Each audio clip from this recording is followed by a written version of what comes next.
2017년 새 첫 주일입니다. 첫 주일에 마주하게 될 성경 본문이 오늘 출애굽기 1장 7절로 시작되고 있죠. 이 첫 주일에 아주 꼭 들어맞는 내용이지 않습니까? 요셉과 그의 형제들은 다 죽었는데 그의 후손인 이스라엘이 생육하고 번성하여 매우 강하며 온 땅에 충만하게 되었다고 합니다. 이게 얼마나 좋은 내용입니까? 새 인사로 딱 좋은 거죠. 복 많이 받았다는 그런 내용입니다.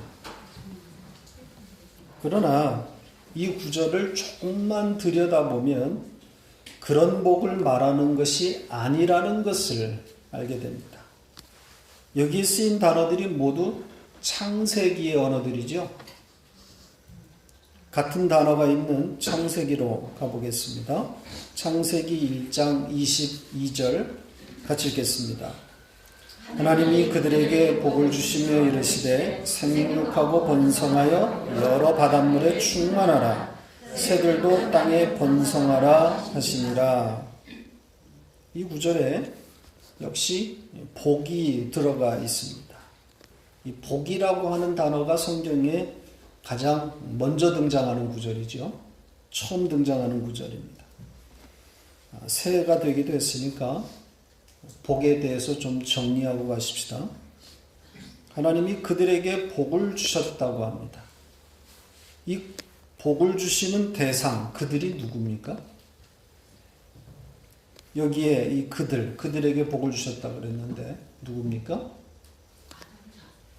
바로 앞절에 소개되어 있습니다. 앞절도 좀 같이 읽죠. 20절, 21절 같이 읽겠습니다. 하나님이 이르시되 물들은 생물을 번성하게 하라. 땅 위 하늘의 궁창에는 새가 마르라 하시고 하나님이 큰 바다 짐승들과 물에서 번성하여 움직이는 모든 생물을 그 종류대로 날개 있는 모든 새를 그 종류대로 창조하시니 하나님이 보시기에 좋았더라. 이 몇째 날 사역이죠? 바다의 생물들 또 하늘의 새들 다섯째 날 이야기입니다. 새와 바다의 고기를 창조하는 다섯째 날 이야기인데 하나님께서 복을 주시는 대상이 바로 이들이죠. 바다의 물고기와 하늘의 새들입니다. 그러니까 새와 물고기에게 복을 주신 겁니다. 아담에게 먼저 복을 주신 것이 아니라 이 새와 물고기에 먼저 복을 주신 겁니다. 그러면 새와 물고기가 받은 복의 내용이 뭡니까?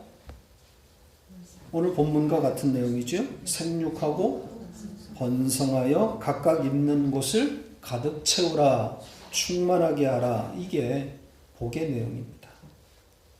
그래서 복을 하나님의 생명력이다. 이렇게 우리가 정의하는 겁니다.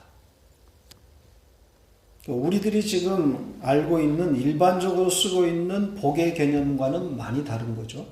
성경이 말하는 복은 하나님의 생명력입니다. 생명이에요. 무병장수하면서 이 땅에서 잘 되는 것을 보통 우리가 복이라고 말하는데 그래서 만사형통이 아주 대표적인 복을 말하는 그런 단어 아닙니까? 성경이 말하는 복은 그런 것과는 아주 거리가 멉니다. 인간이 복을 오해할 것을 아시고 하나님께서 창세기 1장에서부터 아예 첫 구절에 복을 소개하는 첫 구절에 새와 물고기에다가 복을 퍼붓고 있는 겁니다. 인간에게 복을 먼저 주시는 게 아니라 새와 물고기에다가 복을 주시고 있는 거죠. 새와 물고기는 이 땅의 부와 명예를 추구하지도 않을 뿐더러 아예 그런 것들을 몰라요. 새와 물고기는 하나님이 주신 생명력으로 종족 번식의 사명을 감당한단 말이죠. 오로지 그것을 위해 사는 겁니다. 그러니까 생명이 복이라고 하는 것을 하나님께서 새와 물고기를 통해서 보여주고 계시는 겁니다. 이 생명이 무엇을 상징하겠어요? 하나님의 생명력, 생명의 근원, 생명의 본질이 뭡니까? 예수 그리스도인 거죠. 예수 그리스도가 생명입니다. 요한복음 14장 6절을 보십시다. 같이 읽겠습니다. 예수께서 이르시되 내가 곧 길이요 진리요 생명이니 나로 말미암지 않고는 아버지께로 올 자가 없느니라. 예수가 생명입니다. 그러니까 복의 근원이 예수 그리스도인 거죠.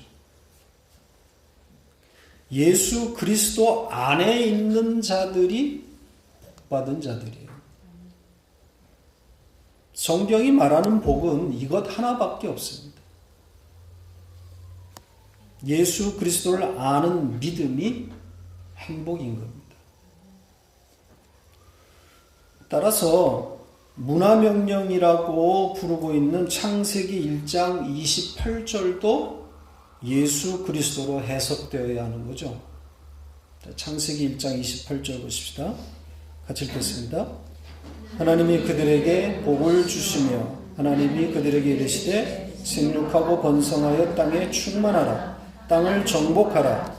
바다의 물고기와 하늘의 새와 땅에 움직이는 모든 생물을 다스리라 하시니라. 아담에게 주신 복의 내용입니다.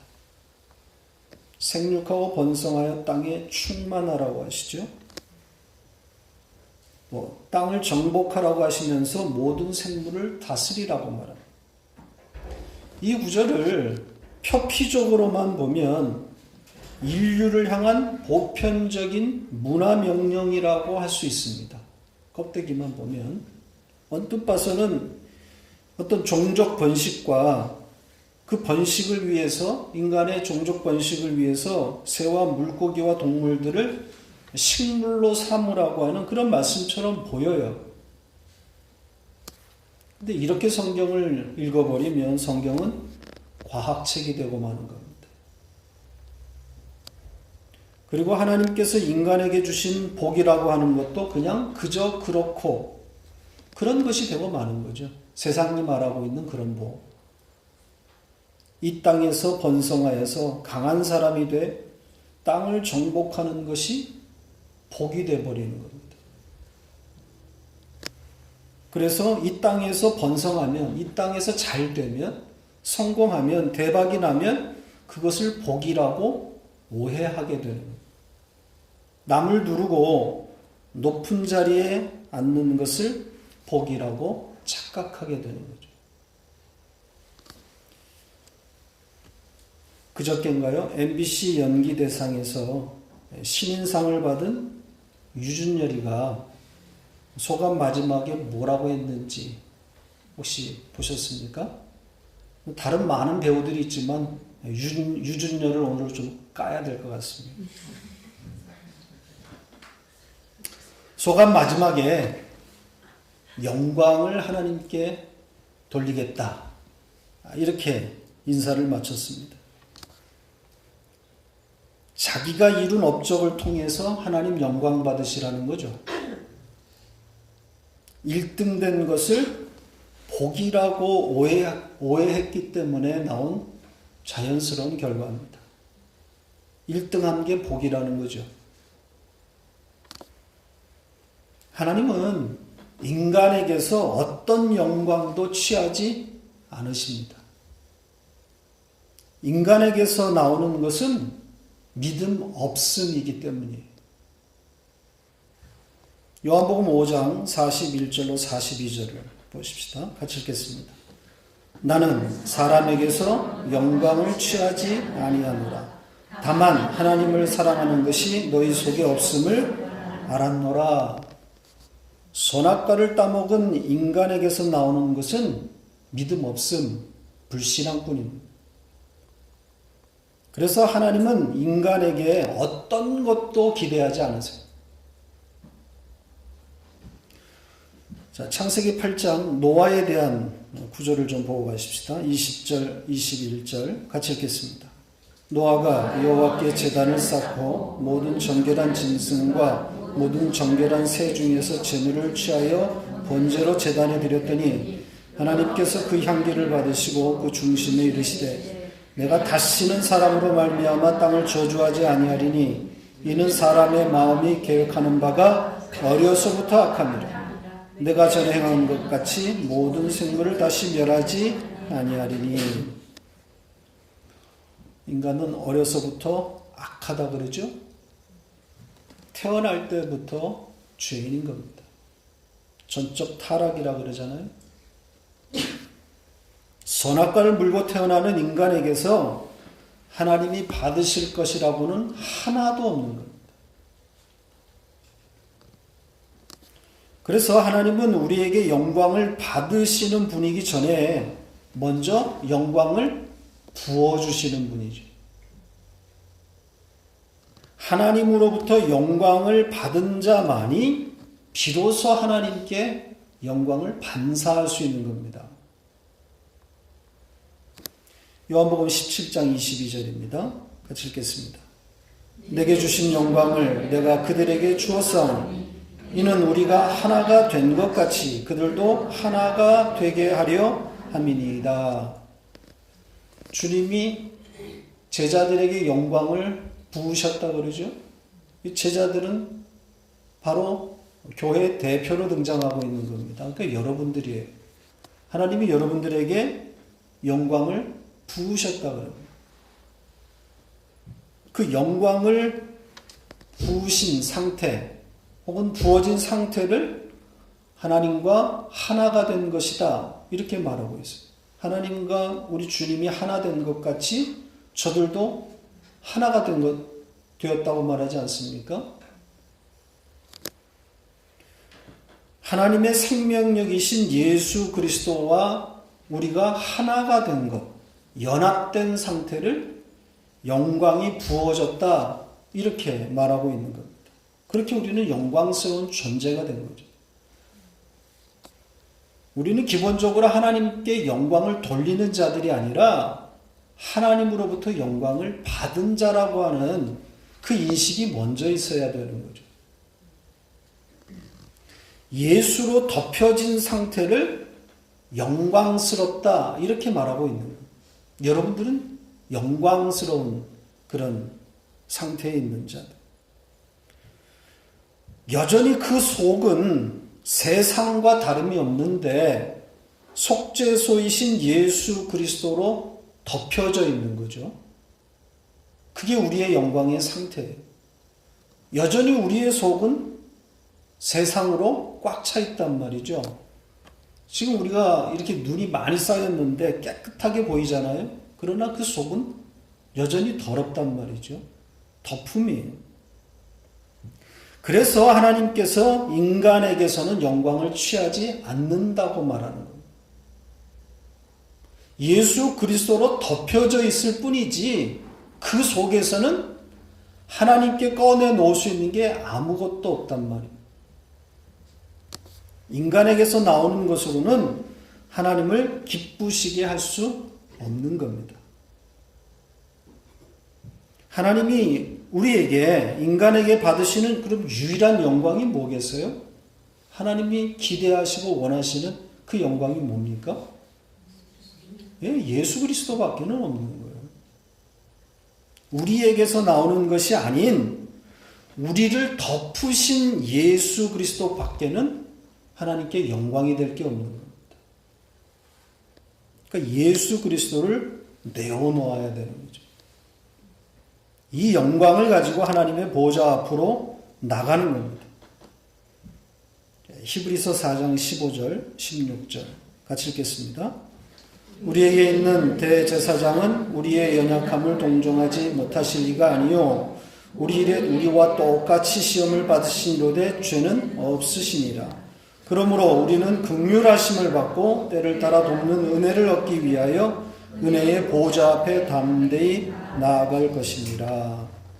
대제사장이신 예수 그리스도로 말미암아 하나님의 긍휼을 입어, 이 긍휼이라고 하는 것은 선물이라는 겁니다. 거저 주시는 거죠.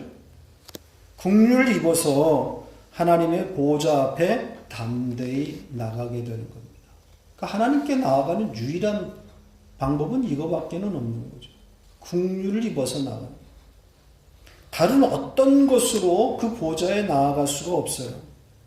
예수 그리스도 외에는 하나님께 어떤 영광도 되지 않는 겁니다. 그러니까 예수 그리스도를 내놓는 것이 하나님께 영광인 거죠. 그러니까 연말 시상식에서 굳이 하나님께 영광을 돌리려고 한다면 어떻게 해야 되는 거겠어요? 자기가 예수 그리스도를 믿게 된 그 연합되어 있다고 하는 그 상태를 자랑해야 되는 거죠. 나 1등 받았으니까 하나님 영광 받으세요가 아니라 나 예수를 믿게 되었으니까 내가 그런 영광스러운 존재가 되었으니까 그 예수 그리스도를 내놓아야 하나님이 영광을 받으시는 거란 말이죠. 상 받는 자리에서 이런 이야기 할 수 있겠어요? 나 예수를 믿기 때문에 행복한 사람입니다. 예수만 하나님께 영광입니다. 이 1등 이런 것들은 아무 의미 없습니다. 이런 이야기 할 수 있겠어요? 그렇게 말하면 밉상되는 거죠. 인기 떨어지는 거죠. 미친놈이라는 소리 듣는 거예요.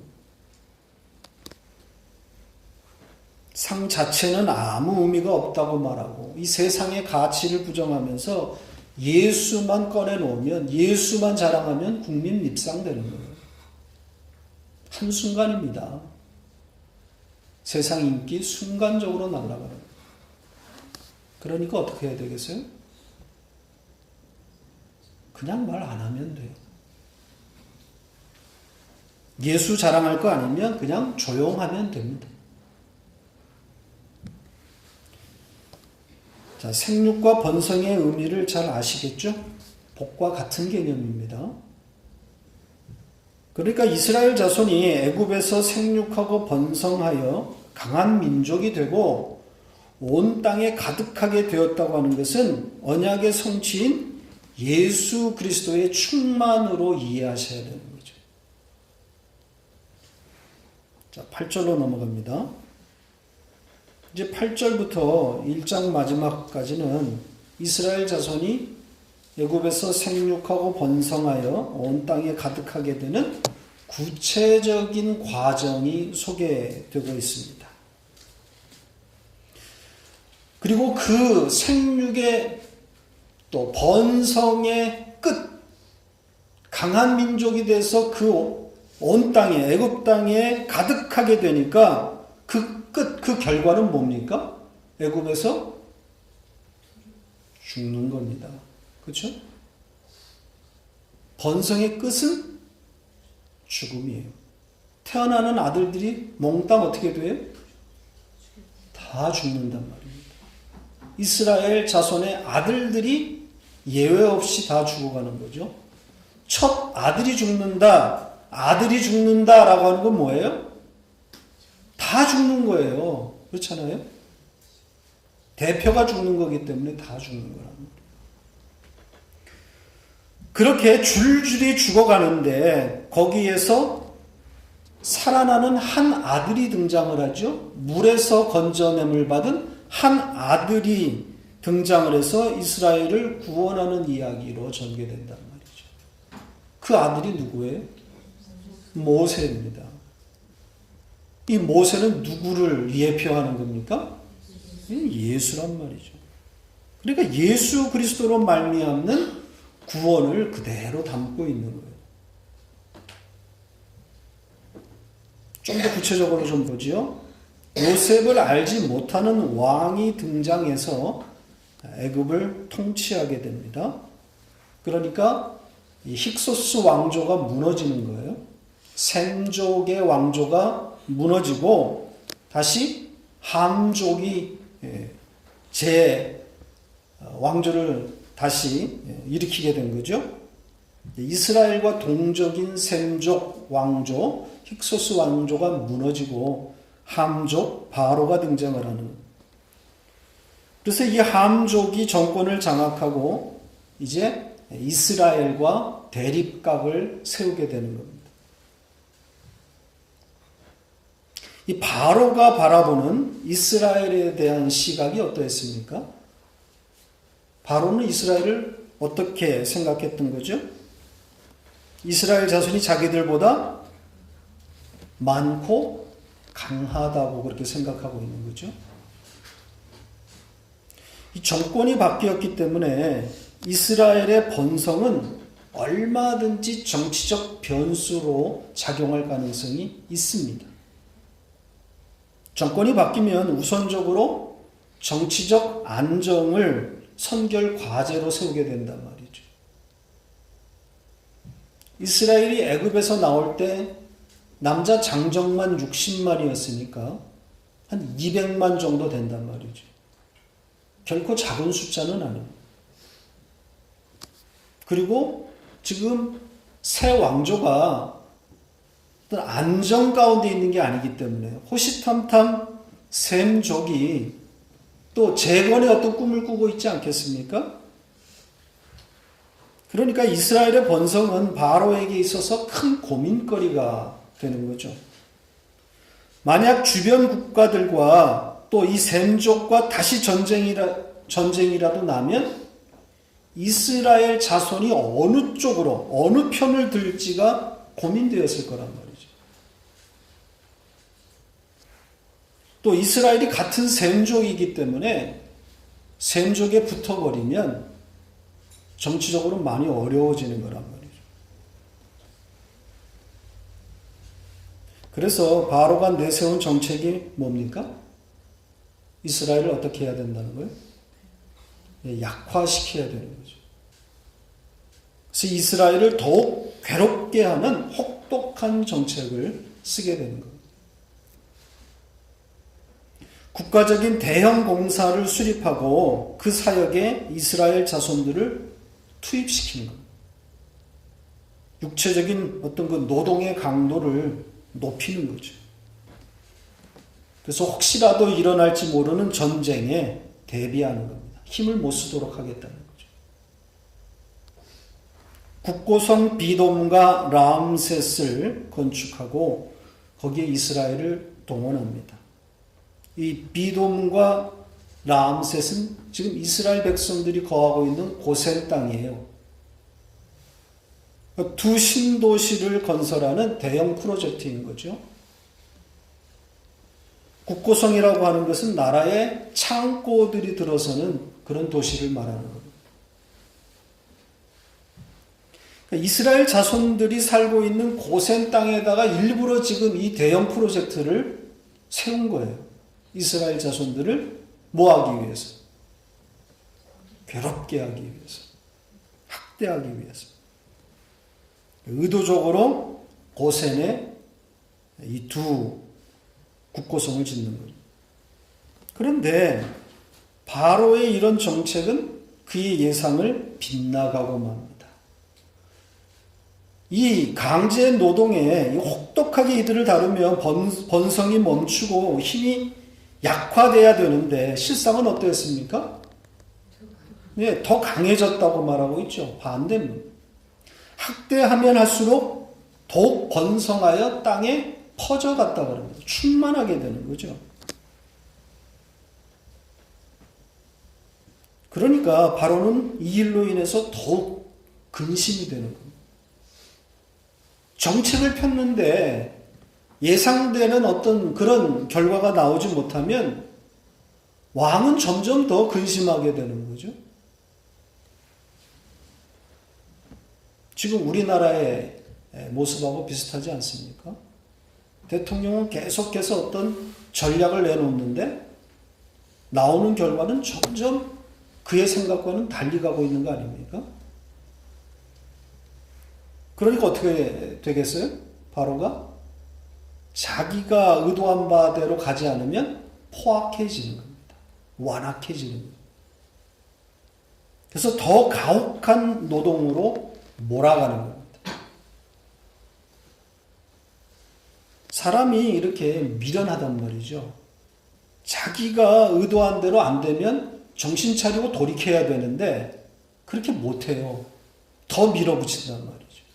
힘으로 밀어붙이면 될 거다라고 생각을 하는 거예요. 그래서 이스라엘 자손들에게 부과되는 일들이 더욱 엄해졌다 이렇게 말합니다. 흙을 이겨야 되고 벽돌을 굽고 그 와중에는 또 농사하는 일까지 감당해야 하는 끝이 보이지 않는 거죠. 자, 이 그림에서 우리는 두 가지 교훈을 발견하게 됩니다. 성도의 세상살이와 관련된 두 가지 교훈을 보게 됩니다. 우선 이스라엘 자손이 바로에 의해서 괴롭힘과 학대를 당하고 있는 모습에서 성도의 세상살이를 규명해 볼 수 있겠죠. 그리고 이 학대와 괴롭힘의 끝은 뭐라고 그랬습니까? 예, 죽음입니다. 아들들의 죽음이에요. 모든 아들이 죽는 것으로 끝납니다. 그러니까 세상에 의해서 얻어맞고 모두 죽는 거죠. 하나님의 백성들은 이 땅에서 그렇게 얻어맞고 결국은 어떻게 되는 거예요? 죽는 거란 말이죠. 이게 우리의 운명이에요. 성도는 이 땅에서 예외 없이 이렇게 장렬히 전사하는 겁니다. 다 맞아 죽는 겁니다. 세상에 의해서 칭찬받는 존재가 아니라 세상에 의해서 미움과 배척을 당하다가 괴롭힘을 당하다가 결국은 맞아 죽는 거예요. 다 순교로 마감하는 겁니다. 순교자가 아니면 천국에 못 가게 되어 있는 거죠. 계시록을 가지고 좀 설명하죠. 계시록 11장 6절에서부터 10절입니다. 조금 길지만 같이 읽겠습니다. 그들이 권능을 가지고 하늘을 닫아 그 예언을 하는 날 동안 비가 오지 못하게 하고 또 권능을 가지고 물을 피로 변하게 하고 아무 때든지 원하는 대로 여러 가지 재앙으로 땅을 치리로다. 그들이 그 증언을 마칠 때에 무적행으로부터 올라오는 짐승이 그들과 더불어 전쟁을 일으켜 그들을 이기고 그들을 죽일 터인지 그들의 시체가 큰 성 길에 있으리니 그 성은 영적으로 하면 소돔이라고도 하고 애굽이라고도 하니 곧 그들의 주께서 십자가에 못 박히신 곳이라. 백성들과 족속과 방언과 나라 중에 사람들이 그 시체를 사흘 반 동안을 보며 무덤에 장사하지 못하게 하리로다. 이 두 선지자가 땅에 사는 자들을 괴롭게 한 거로 땅에 사는 자들이 그들의 죽음을 즐거워하고 기뻐하여 서로 예물을 보내리라 하더라. 쭉 읽어보셨는데 막히는 부분이 있습니까? 이게 무슨 뜻인지 아직도 아리송하다 그렇게 생각하는 분들 계세요? 쭉 읽으면서 딱 감이 오죠? 무슨 얘기입니까? 여기 지금 두 선지자가 누굽니까?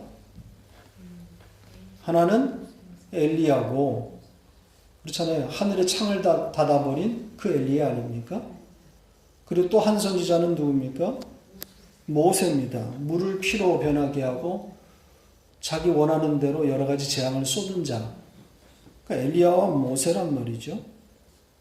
그런데 그들이 증언을 마칠 때에 누가 등장해요? 무적행에서부터 짐승이 올라오죠. 그래서 그들과 두 선지자와 전쟁을 벌입니다. 전쟁을 벌였는데 누가 이겨요? 짐승이 이기죠. 짐승이 이겨서 결국 두 선지자를 어떻게 합니까? 죽여버렸다고 그러죠. 여러분 잘 생각해 보세요. 모세와 엘리야가 정말 이렇게 죽었습니까? 아니잖아요. 근데 계시록은 그렇게 죽었다고 말한단 말이죠. 이해를 잘 하셔야 되는 거예요.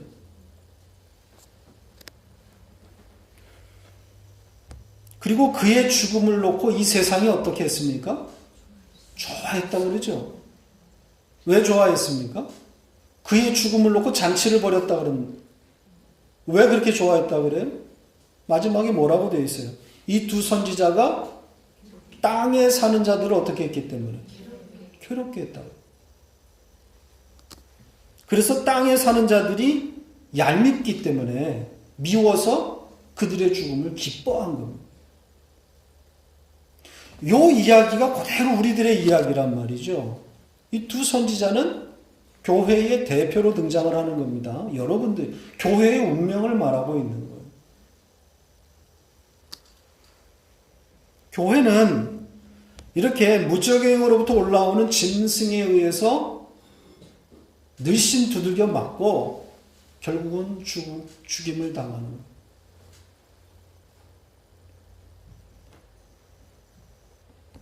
이게 성도의 운명이란 말이죠.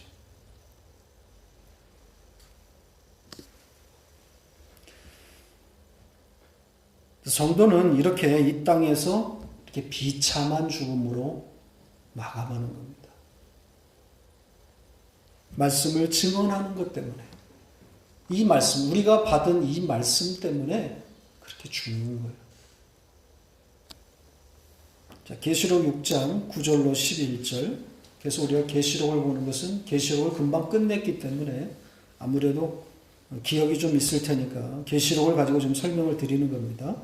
6장 9절로 11절 같이 읽겠습니다.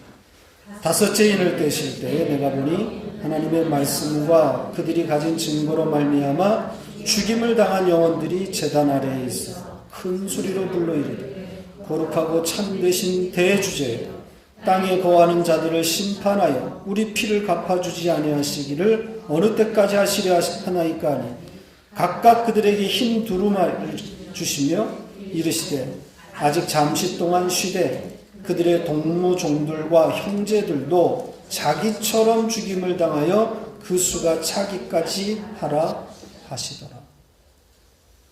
여기에 하나님의 말씀과 그들이 가진 증거로 말미암아 죽임을 당한 자들이 나오죠. 먼저 죽은 자들이.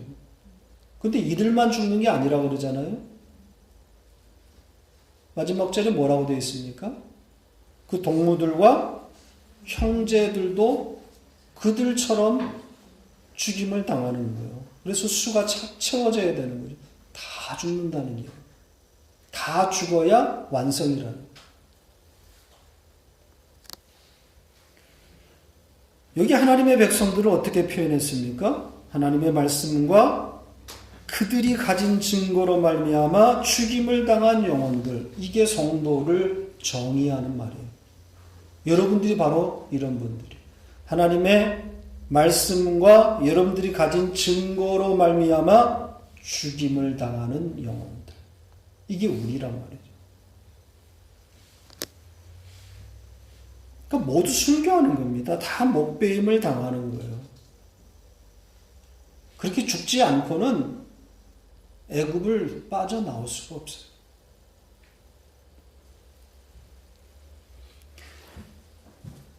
하나님의 백성인 여러분들은 애굽인 이 땅에서 예외 없이 세상에 의해서 죽는 겁니다.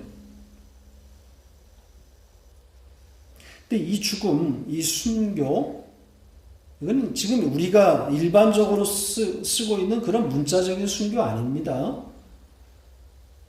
아까 엘리야와 모세 이야기를 했죠. 그들이 이렇게 순교하지 않았단 말이죠. 그렇죠? 그런데도 다 순교했다 이렇게 말하고 있어요. 선교 현장에 가서 목숨을 잃는 그런 죽음을 말하는 게 아니란 말이죠. 그렇게 죽는 사람이 몇이나 있습니까? 그렇잖아요? 선교 현장에 나가서 이 문자적인 이 죽음, 이 순교를 당하는 사람이 몇 사람이나 돼요. 1년에 몇 사람 나올까 말까 하는 거예요. 그런 이야기하고 있는 게 아니에요. 성도가 애굽에서 이 세상에서 이 땅에서 이 세상에 의해서 죽는다고 하는 것은 그런 문자적인 죽음을 말하는 게 아니에요. 하나님의 말씀과 그 증거 때문에 죽임을 당한다고 하는 것은 세상에 미혹되어서 그 세상과 짝하고 있는 내 모습이 폭로되고 내가 그런 존재밖에 되지 못하는구나. 그런 것들이 드러나는 그 영적 죽음을 말하는 거예요. 말씀이 우리를 그렇게 죽이는 거란 말이죠. 우리 존재를 폭로시키는 거란 말이죠. 너가 어떤 놈인지를 봐라. 그게 우리의 죽음이에요. 그래서 이 내게서는 선한 것이 그 어떤 것도 나올 수 없음을 고백하게 되는 거란 말이죠. 나는 안 되는구나. 나로서는 안 되는구나. 잘 해보겠다고 결심하고 새해 첫날 아닙니까? 이때는 누구나 다 새로운 결심들을 한단 말이죠. 올해는 좀 바르게 말씀을 붙들고 좀 살아봐야지. 말씀을 더욱 사모해야지. 그렇게 우리가 결심들을 하지만 그러나 내 결심, 내 의지는 곧 선하지 못하다는 것을 금방 또 배우게 된단 말이죠. 그래서 결국은 예수만 선이구나 하는 것을 고백하게 됩니다. 나는 죽고 예수만 살아나게 되는 그것을 배워가는 거란 말이에요. 그게 우리의 죽음이라.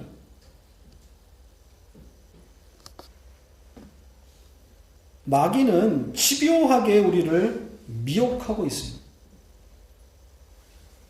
어떻게? 애굽에서 떠나지 말라. 이 세상을 붙들고 살라.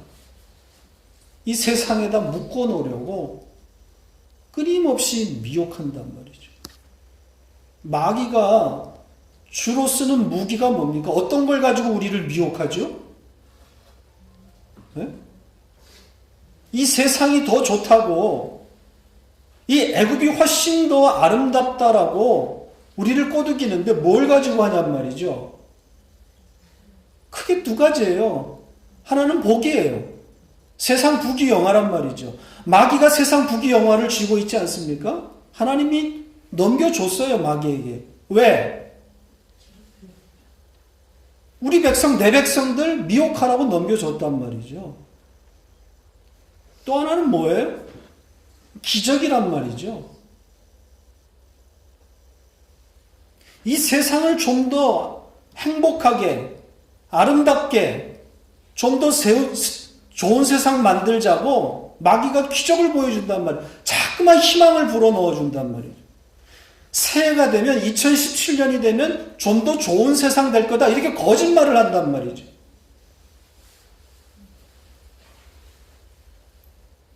마귀가 끊임없이 미혹을 해요. 이 세상이 좋은 것이다. 애굽이 좋은 것이다. 이 세상 우리가 조금만 가꾸면, 조금만 양보하고, 조금만 서로 사랑하면 유토피아, 낙원될 수 있다. 이게 거짓말한다고.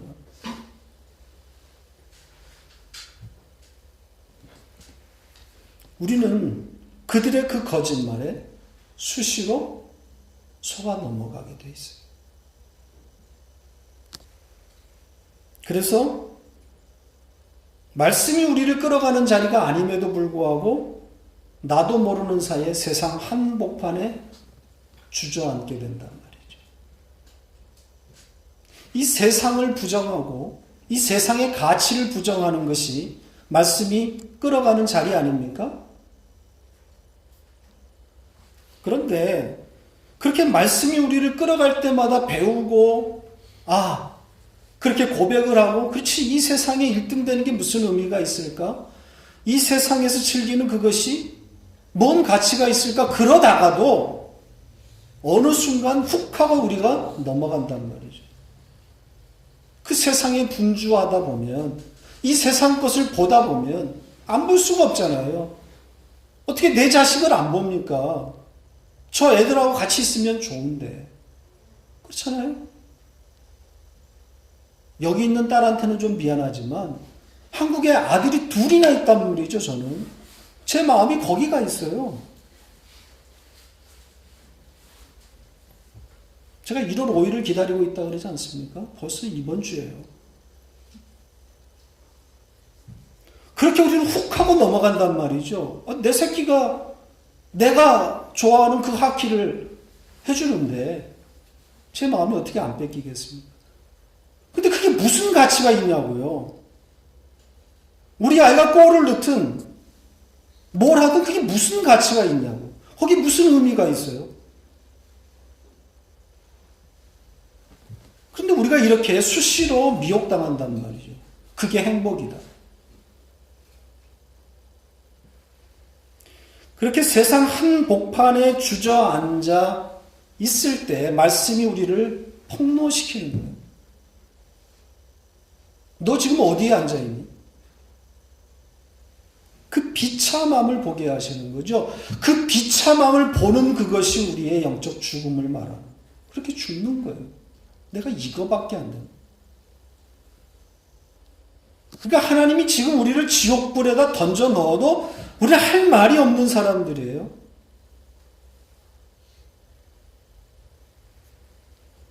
그렇게 우리는 죽어가는 거란 말이죠. 그렇게 하나씩 하나씩 죽어가면, 그래서 결국 완전히 죽으면 완성인 거죠. 이 세상과 이 세상의 가치를 온전하게 부정하게 되는 그때가 완성인 겁니다. 지금 우리는 그 완성을 향해서 가고 있는 거죠. 반복적으로 우리는 배우고 있는 거예요. 죽을 때까지 반복되는. 한 가지 더 볼 것은 이스라엘 자손이 학대받으면 받을수록 어떻게 되었다고 하죠? 네, 더 강해지고 온 땅에 퍼져갔다고 했죠. 생육하고 번성하여 땅이 충만하게 되는. 이 그림이 담고 있는 의미가 뭐겠어요? 이 땅에서 잘 된다는 뜻입니까? 하나님 믿으면 이 땅에서 잘 된다. 학대를 받으면 받을수록, 고통이 오면 올수록, 고난이 오면 올수록 그 복은 더 커간다. 뭐 고난이 축복이다. 고난은 위장된 복이다. 뭐 이런 뜻입니까? 이거 잘 견디면 좋은 그런 세상 온다? 뭐 그런 이야기입니까? 고통을 잘 참으면 이 땅에서 보상이 있다는 그런 말 아니에요. 잘 참고 견디면 반드시 좋은 날이 올 것이다.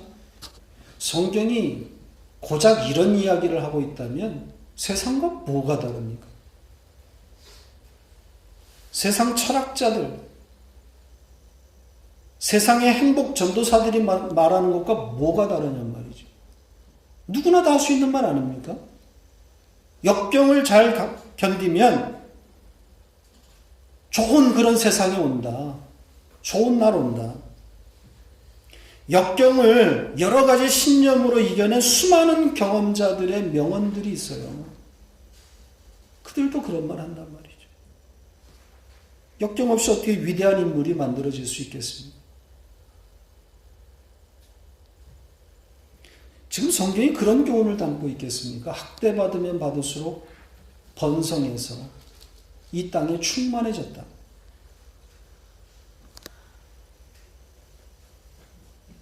아까 말씀드렸다시피 이 번성과 이 충만은 예수 그리스도의 생명력으로 이해하셔야 됩니다. 예수 그리스도의 충만이라는 이야기예요. 그걸 담고 있는 거예요. 이스라엘 백성들이 강한 민족이 되고 온 땅에 퍼졌다고 하는 것은 예수 그리스도의 충만인 거죠. 문자적으로 봐도 이스라엘의 이 강성함은 그래봐야 전 세계에서 가장 작은 민족이란 말이죠. 숫자로 보면. 예수 그리스도의 충만을 담기 위해서 이런 표현을 쓴 거예요. 이스라엘이 아무리 커봤자 결국은 애굽의 통치를 받고 있는, 지배를 받고 있는 나라고, 땅덩어리도 아주 조그만, 우리나라 강원도보다 조금 더 큰 그런 땅, 그것도 팔레스타인하고 나눠서 갖고 있단 말이에요. 하나님이 왜 이스라엘 민족을 택했다 그럽니까? 그들이 똑똑해서? 아니죠. 가장 미미하고 가장 약한 자들이기 때문에 하나님이 택하셨다고 그러잖아요. 왜 그런 자들을 뽑으신 거예요? 이게 하나님 나라, 하나님의 백성들의 정체성이기 때문에 그런 거예요. 요한복음을 공부할 때 말씀드렸죠. 왜 예수님이 굳이 나사렛 예수가 됐습니까? 베들레헴에서, 예루살렘에서 태어난 예수가 왜 갈릴리라고 하는 촌으로 들어갑니까? 그리고 왜 제자들을, 예루살렘에 멀쩡하게 있는 제자들을 갈릴리로 오라 그래가지고 갈릴리에서부터 시작하시죠? 왜 그런다고 그랬습니까? 갈릴리라고 하는 그 촌구석이 하나님의 백성, 교회의 정체성을 그대로 담고 있기 때문에 그런 거예요. 갈릴리라고 하는 동네가 신성하다는 게 아니라 하나님의 백성들은 이 땅에서 갈릴리 사람들처럼 살아간다라는 의미예요. 별 볼 일 없다 이 말이에요.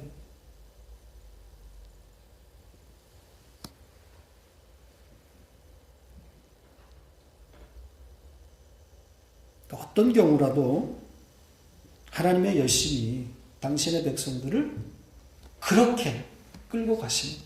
갈릴리 사람으로. 절대로 우리를 예루살렘 사람으로 만들지 않아요. 그렇게 세상이 칭찬하고 세상이 주목하는 그런 사람들 아니란 말이죠. 그 반대예요. 그래서 계속해서 이 세상을 부정하고 이 세상의 가치를 부정하는 자로 만들어 가셔요.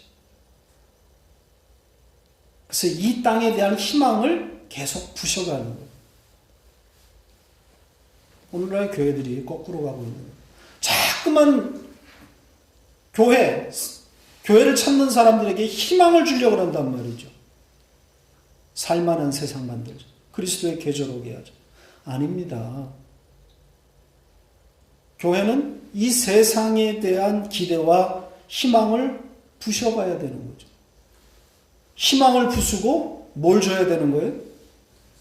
소망을 줘야 되는 거죠. 어떻게 하든지 하나님 나라를 바라보게 만들어야 되는 거예요.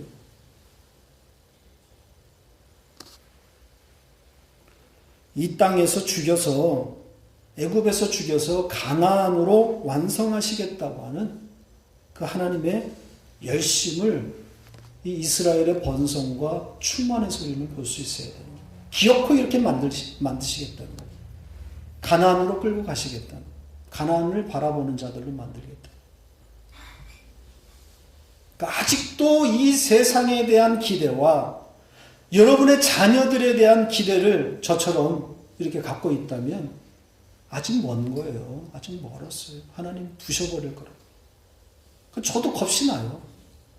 내가 이렇게 자식을 끼고 있으면 또 어떤 아픈 일이 있을 텐데 안 부시겠습니까? 그러니까 좋은 말 할 때 빨리빨리 내려놓으시라고. 뭘 기대를 하고 있습니까? 이 세상에서 뭘 하고 싶어요? 물론 이렇게 말하고 있는 저도 자신은 없어요. 난 아직도 스포츠카 타고 싶어요. 죽기 전에 한 번쯤. 아직 먼 거죠. 2017년 정유년 닭띠해입니다. 한국의 닭들이 죽어가고 있어요. AI 감염으로 한국 강산 닭과 오리의 무덤이 돼가고 있습니다. 뭘 느끼세요? 달개해에 닭들이 죽어가는 현실을 보면서 우리도 2017년에는 이렇게 죽어가는 존재가 되어야 되겠다. 이렇게 묻혀야 되는 거고. 이렇게 죽는 시간들이 되기를 바랍니다. 오롯이 하나님의 일하심만 자랑하는 그 하나님의 열심을 찬송하는 그런 한 해가 되시기를 바랍니다.